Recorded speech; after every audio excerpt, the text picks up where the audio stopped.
darles la cordial bienvenida a la presente emisión. Hoy estamos viernes ya, fin de semana.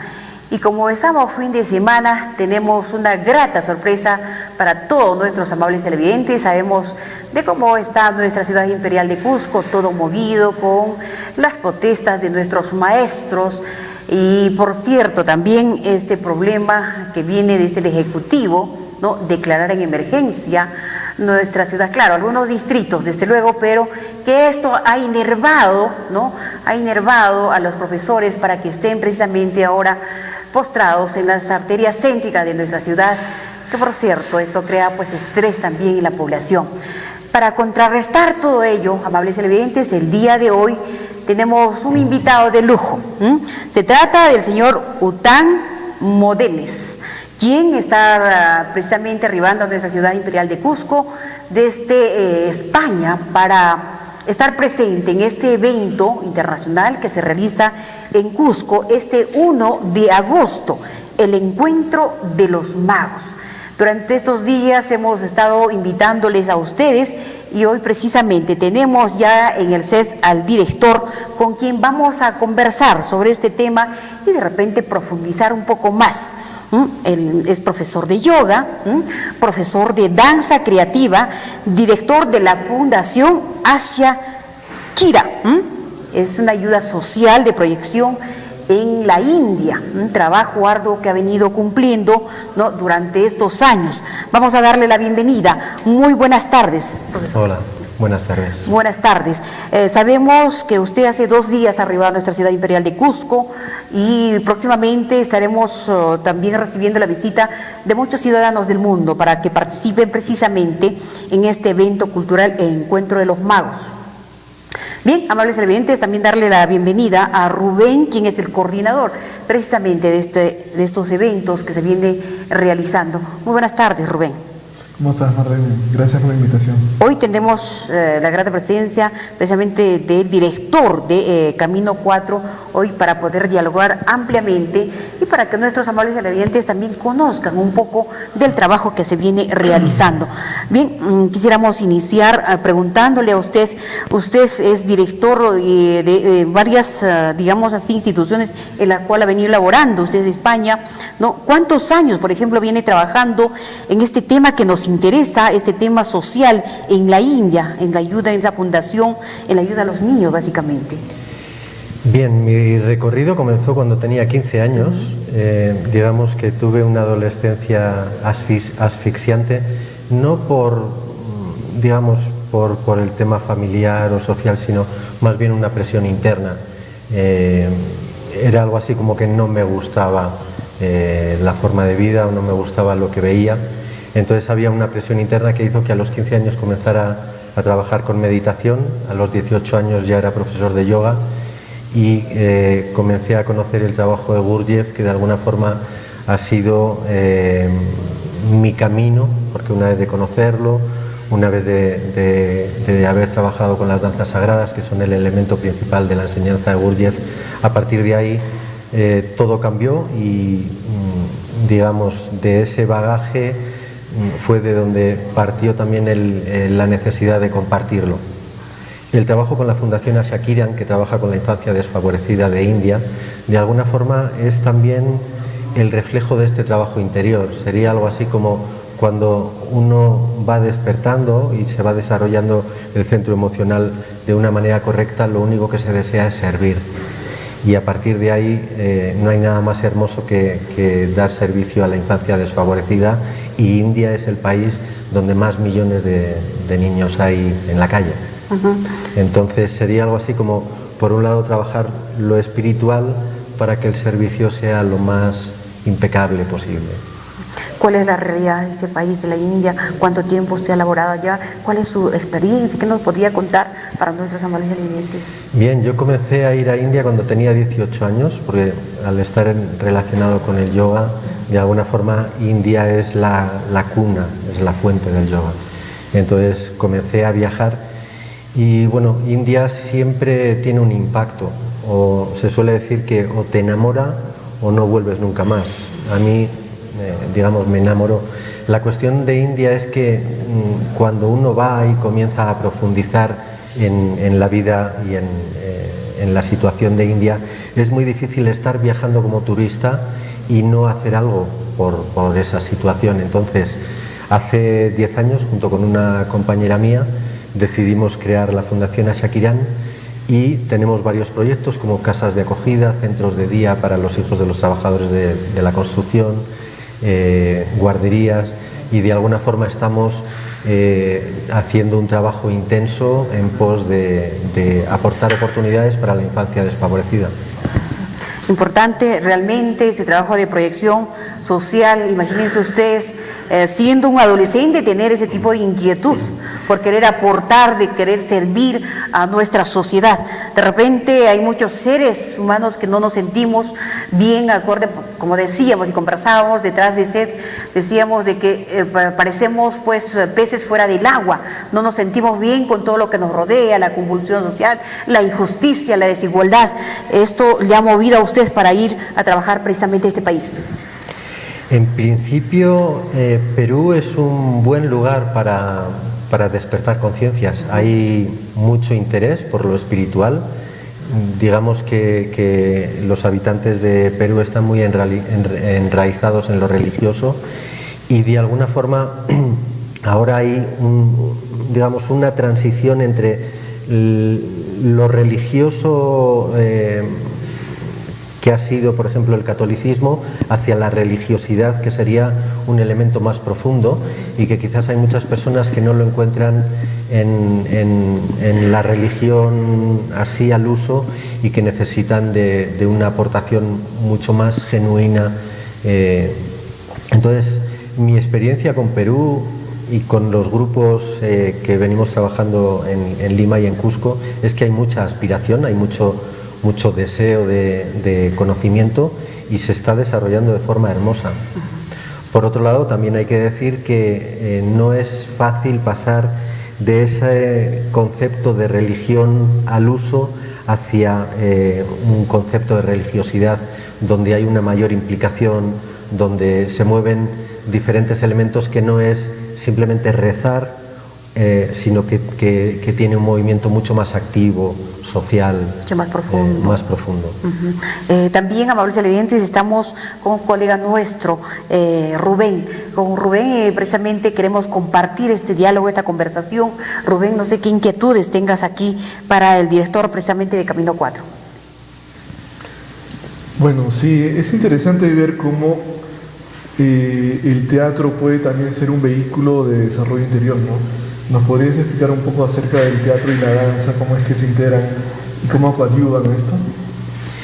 Bien, dentro del trabajo de Gurdjieff, dentro del trabajo del Cuarto Camino, uno de los elementos principales tiene que ver con la danza, porque partimos de la base de que todo este condicionamiento o todo este estado de hipnotismo, tal como cuenta Gurdjieff, ha devenido de una inculcación de conceptos, de ideas, ha devenido de una inculcación de posiciones, de posturas, incluso de posturas de personalidad.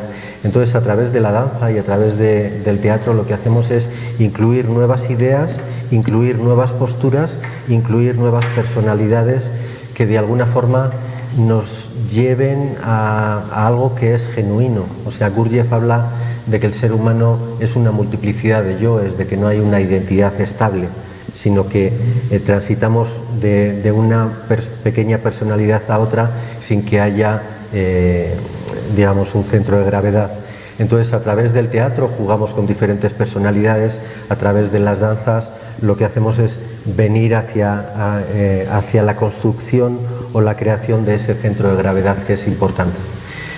En el encuentro de los magos tenemos la posibilidad de conjugar por un lado el teatro y por otro lado la danza de forma hermosa, y esto es lo que vamos a presentar el día 1 en el Teatro Municipal. Interesante, amables televidentes. Estamos en diálogo precisamente con el señor Után Modenes. Él es de España, es director de Camino 4, ¿no? Y precisamente tienen un evento este 1 de agosto, el Encuentro de los Magos, obra de danza y teatro de acuerdo al maestro Gurdjieff. ¿no? Que desde luego el encuentro de los magos, como todas las fábulas, tiene un trasfondo, y precisamente para eso hemos invitado aquí al director para dialogar, conversar precisamente sobre este tema. Nos venía conversando, manifestando de todo el trabajo que usted realiza en la fundación, ¿no? en la India a favor de nuestros niños. Usted como profesor de yoga, ¿cuántos años de experiencia? ¿Qué nos puede contar para nuestros amables televidentes? ¿Cuál ha sido su experiencia? Mi experiencia con el yoga con o el yoga, meditación. con el yoga, la meditación. Bien, es una pregunta potente que es complicado de alguna forma responderla en poco tiempo.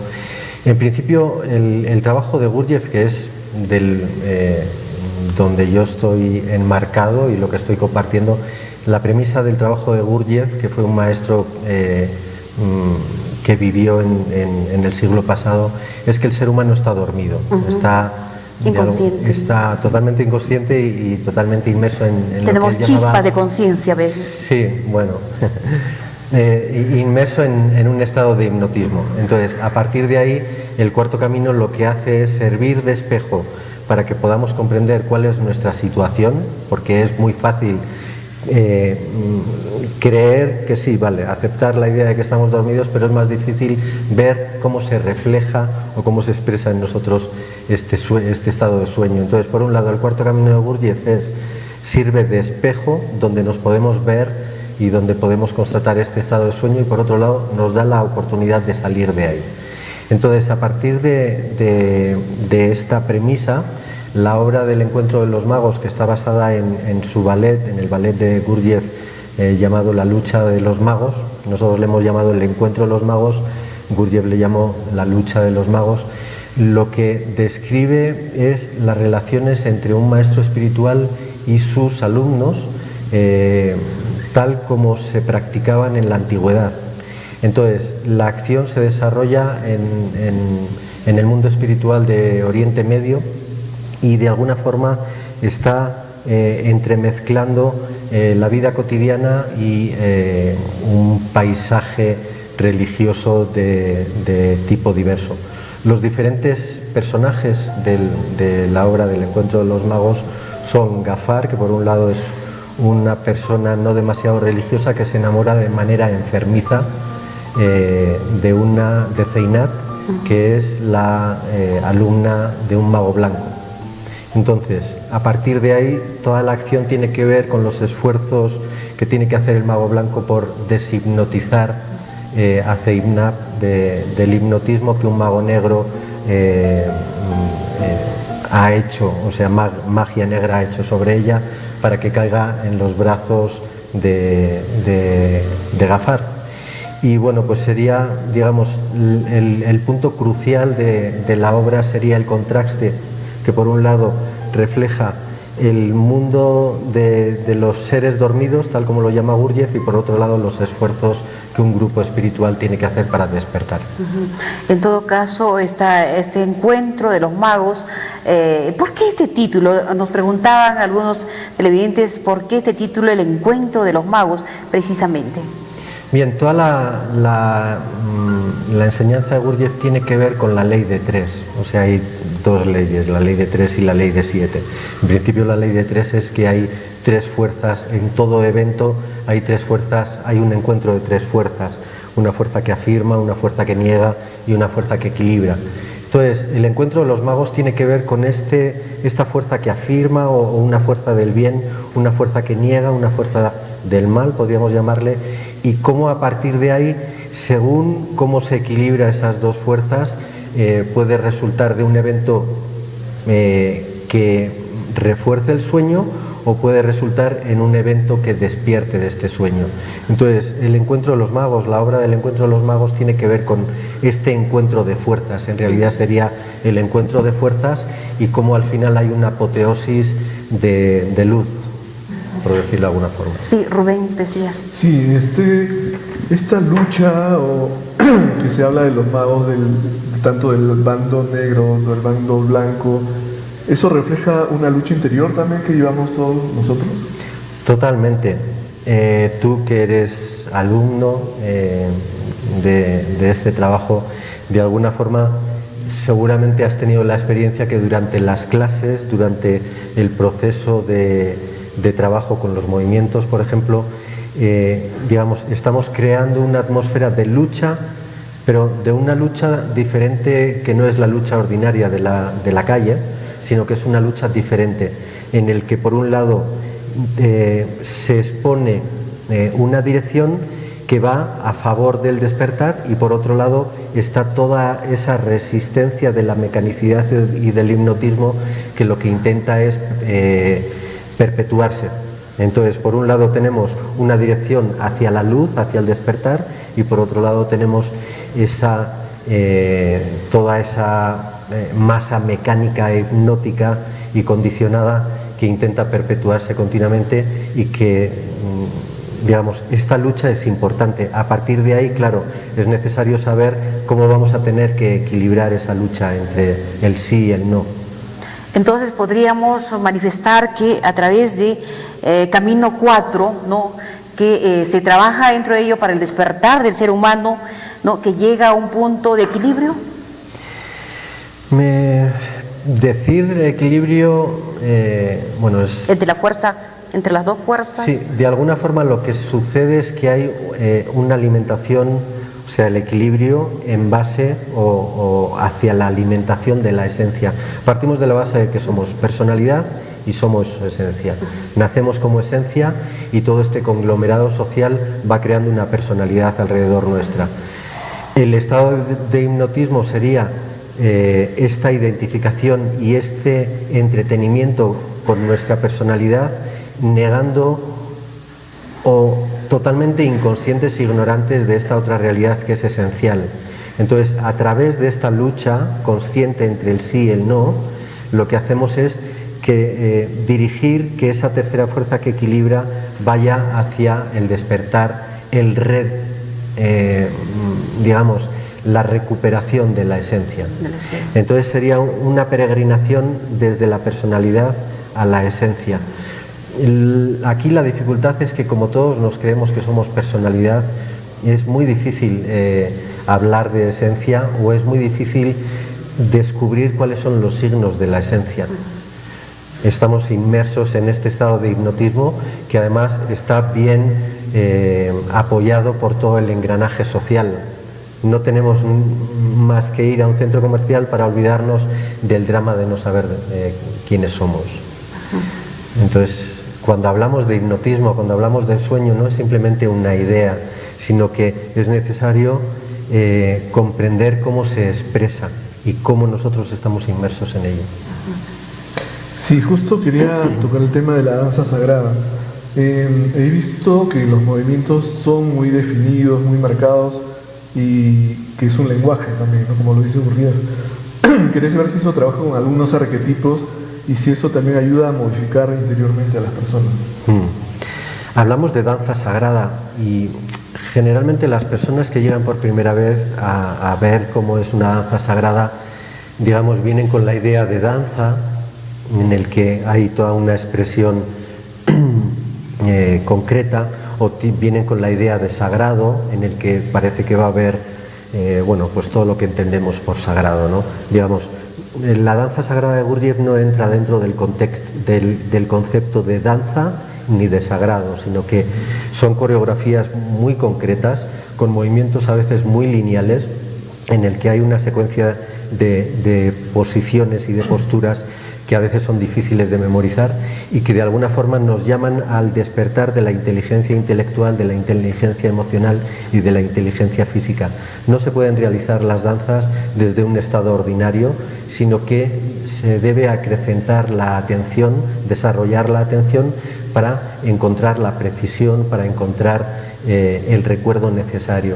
Entonces, las danzas sagradas de Gurdjieff son un lenguaje, pero no un lenguaje que entra a través de una explicación teórica, sino que de alguna forma va despertando sentimientos en nosotros a través de lo que he dicho antes, el despertar de las tres inteligencias. Y luego las diferentes posiciones son como posiciones, como mudras, que se dice en India, que son posturas de poder, que hace que la circulación de la energía en el cuerpo se movilice de una forma concreta. Y en todo caso, la interrogante, ¿qué diferencia habría entre las posturas de yoga y estas danzas sagradas? ¿Cumplen la misma función en el ser humano? Digamos que la finalidad siempre es el despertar, tanto en el yoga como en todas las tradiciones espirituales. La cuestión es que en el trabajo con las danzas sagradas no va tanto simplemente a una interiorización o a un trabajo de mejora física, sino que de alguna forma nos llevan a convertir nuestro propio cuerpo-mente en un lugar vamos a llamarle batalla. A veces esto no se entiende bien o no gusta demasiado dentro de las tradiciones espirituales, pero digamos, entablamos un lugar de batalla dentro en el que tenemos que desenvolver ciertos elementos de una manera intensa. A Gurdjieff le llamaban el maestro martillo, porque no necesariamente porque fuese duro, sino porque crea un espacio directo en contra de nuestro sueño, y esto es lo que hace que a veces el proceso sea duro o sea intenso. Entonces, el trabajo con las danzas sagradas es impresionante. Digamos, no nos deja resquicio de sueño, nos está continuamente reflejando cuánto fantaseamos en nuestra vida, cuánto interpretamos desde un pensamiento que no es demasiado interesante, cuán perdidos estamos y cuán poco sabemos de nosotros mismos y de esta maquinaria llamada cuerpo-mente. Porque es cierto que hoy en día, con todo lo que vamos viviendo, estamos absorbidos ¿no? por los medios de comunicación, absorbidos por todo lo que la vía material. Muchas veces, pues, prácticamente esta esencia está embotellada, ¿no? Está, digamos, como una cebolla, pongámoslo de ejemplo, envuelta capa tras capa, y es difícil a veces que esta esencia empiece, pues, a actuar en nosotros, diríamos así.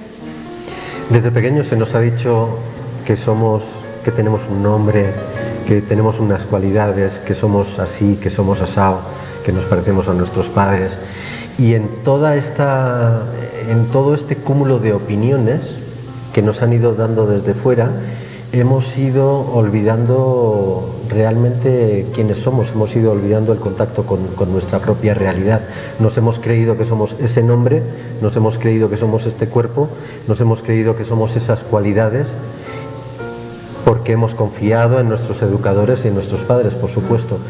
Y como hemos nacido en un mundo de personas dormidas, de alguna forma hemos sido educados por personas dormidas que nos han llevado o que nos llevan a percibir la realidad de una forma concreta desde ese estado de sueño. Salir de ahí no es sencillo, y esto hay que decirlo. El trabajo espiritual no es simplemente sentarse a meditar o rezar o estar en una especie de atmósfera maravillosa en el que todo se ve donde hermoso. no nos ponen a prueba, ¿no? Ahí está el asunto. Totalmente. El trabajo espiritual es un proceso como de renacimiento, es un parto. Y sobre todo porque comprendemos que en realidad todo este proceso vital de estar vivos no es simplemente una experiencia individual, sino que es una experiencia colectiva en relación a algo que es más grande que nosotros mismos. Y todo este proceso, vuelvo a decir, no es sencillo, pero es esencial para poder salir del drama humano en el que nos encontramos. Y para cambiar el mundo tendríamos que cambiar uno mismo, claro, empezar por ahí. Nosotros somos el mundo. Cuando hablamos de cambiar la sociedad, no podemos estar actuando aquí, en la sociedad, porque la sociedad es muy subjetiva. Donde hay que actuar es en lo objetivo. Yo soy la sociedad. Eso se refleja en nosotros. Claro. De eso nos hablaba por el espejo, por eso nos mencionaba el espejo, ¿verdad? Claro, de alguna forma la sociedad está compuesta por individuos. La sociedad no es algo abstracto, sino que es algo muy concreto. Yo soy la sociedad. Si quiero que el mundo cambie, si quiero que la sociedad cambie, de alguna forma tengo que cambiar yo mismo. Y ahí es donde tenemos que trabajar. Está bien todos estos movimientos sociales que intentan mover cosas en lo exterior, pero ante todo tenemos que entablar un proceso de transformación dentro de nosotros mismos para que esa actuación en lo exterior tenga un efecto mucho más directo, efectivo y sobre todo mucho más honesto, porque a veces los movimientos sociales o los movimientos de trabajo por los demás están demasiado teñidos por la personalidad y por el intento de logro personal. Interesante realmente, amables televidentes, tocar estos temas. Sabemos que día a día estamos con las informaciones y bien queremos y tenemos que tener estos espacios para precisamente dialogar, profundizar estos temas que nos interesan a ustedes y a nosotros. No sé, ¿tenías alguna interrogante? Sí, normalmente en los diferentes grupos o escuelas espirituales, como que el trabajo es muy individual, es muy con uno mismo, la meditación misma, ¿no? En el trabajo Gurdjieff, ¿qué importancia tiene el trabajo en grupo, el trabajo en conjunto, ¿no? Bien, esta es una pregunta esencial, porque, digamos, hay tres líneas, dentro del cuarto camino hay tres líneas de trabajo y tres líneas que tienen que ser trabajadas continuamente, que es la línea del trabajo individual, que esto se entiende dentro de todos los procesos de búsqueda personal. Sabemos que tenemos que transformarnos a nosotros mismos, pero luego hay una segunda línea que es el trabajo junto a otras personas, en el que de alguna forma encontramos un desafío para nuestra fantasía. Podemos estar haciendo un trabajo personal en casa, meditando en nuestro cuarto y pensar que estamos despiertos e iluminados, pero luego cuando nos venimos a trabajar con otras personas, esas personas nos van a reflejar cuánta fantasía estamos viviendo.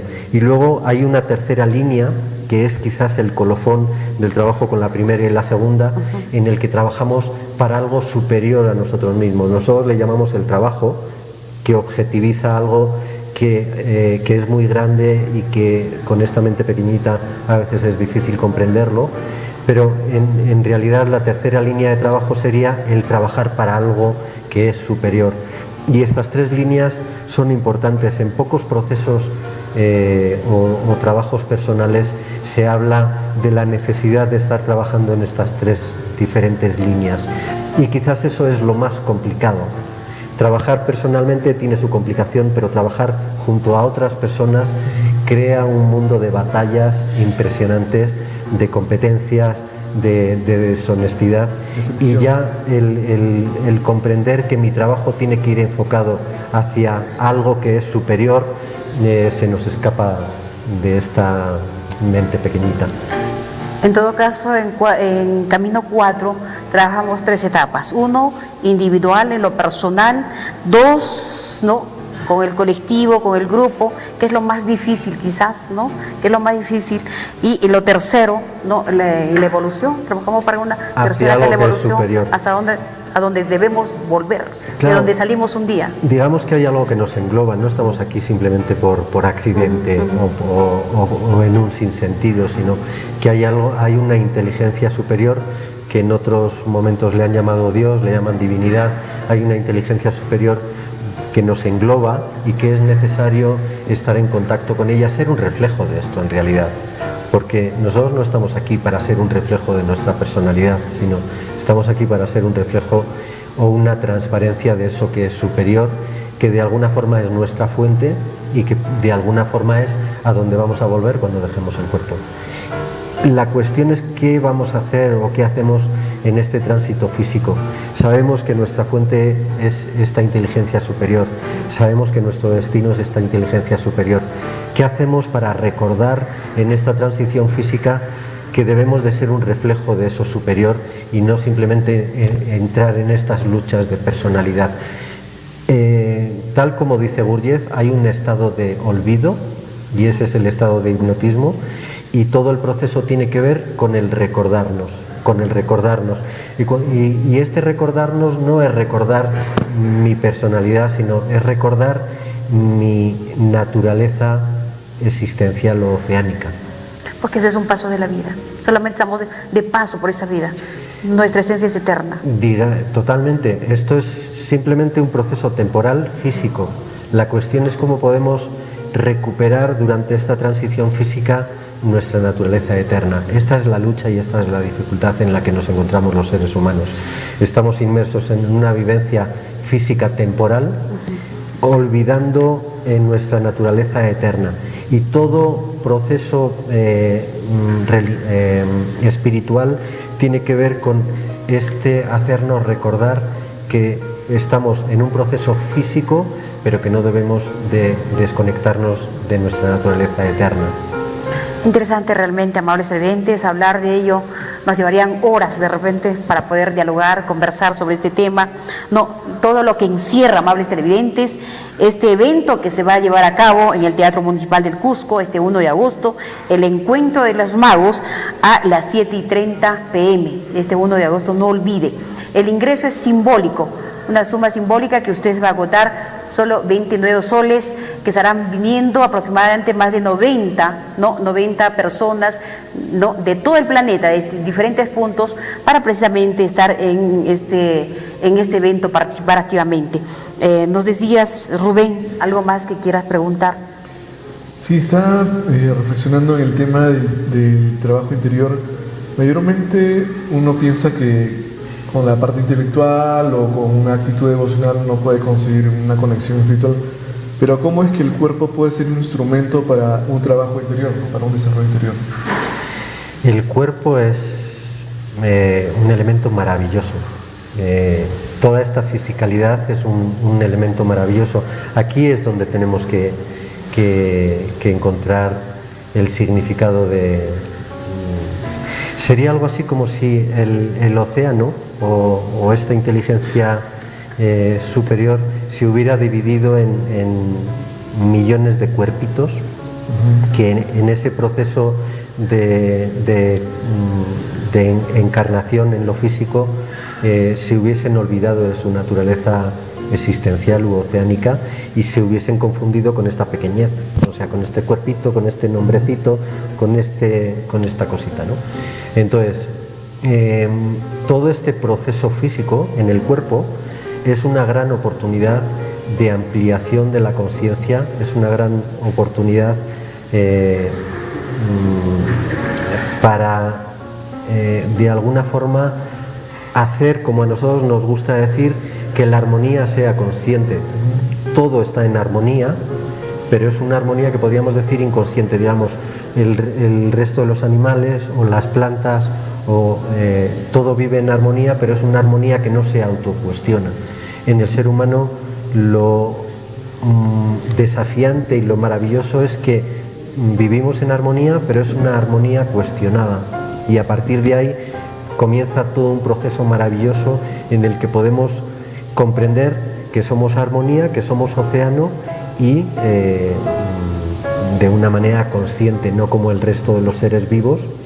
Y esto no quiere decir que ellos sean menos, sino que en este proceso evolutivo a los seres humanos de alguna forma nos corresponde este autocuestionamiento que de alguna forma hace que se produzca una ampliación. Sería como si la conciencia se hiciese consciente de sí misma. Y ahí hay una apoteosis impresionante. Bien, amables televidentes, interesante realmente el tema, y para nosotros es un lujo dialogar acá con el profesor Után Denis, quien arriba de España, y precisamente los que estén interesados en pertenecer, de repente participar, profundizar en este tema o ser parte de Camino 4, donde se deben de precisamente informar. Sí, justamente acá también hay una base pequeña de Camino 4, y justamente la idea de hacer esta obra y de transmitirla al público del Cusco es también sembrar una semilla para que esto germine, ¿no? en el Cusco, que tanto necesita una vía espiritual, una respuesta diferente, ¿no?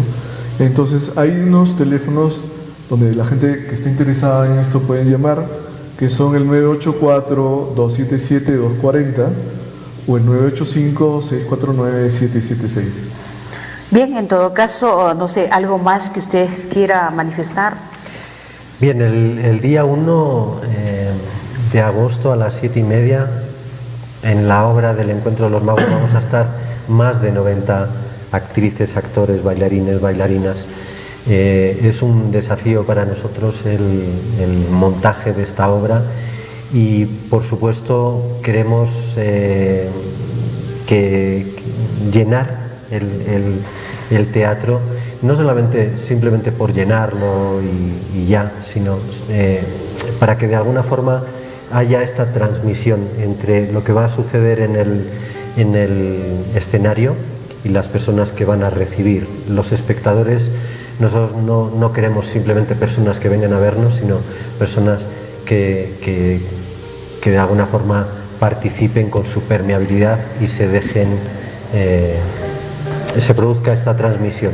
En realidad es una obra de danza-teatro que procura una transmisión entre lo que va a suceder en el escenario y el público. Entonces, ojalá podamos llenarlo y que se produzca esta explosión, esta transmisión.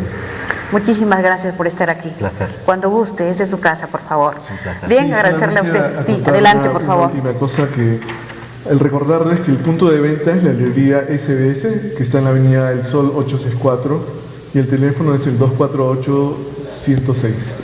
Ahí pueden encontrar las entradas. Muchas gracias, Rubén, por estar aquí. Amables oyentes, muchas veces seguramente usted en algún momento se ha preguntado, ¿no?, de dónde vengo y hacia dónde voy.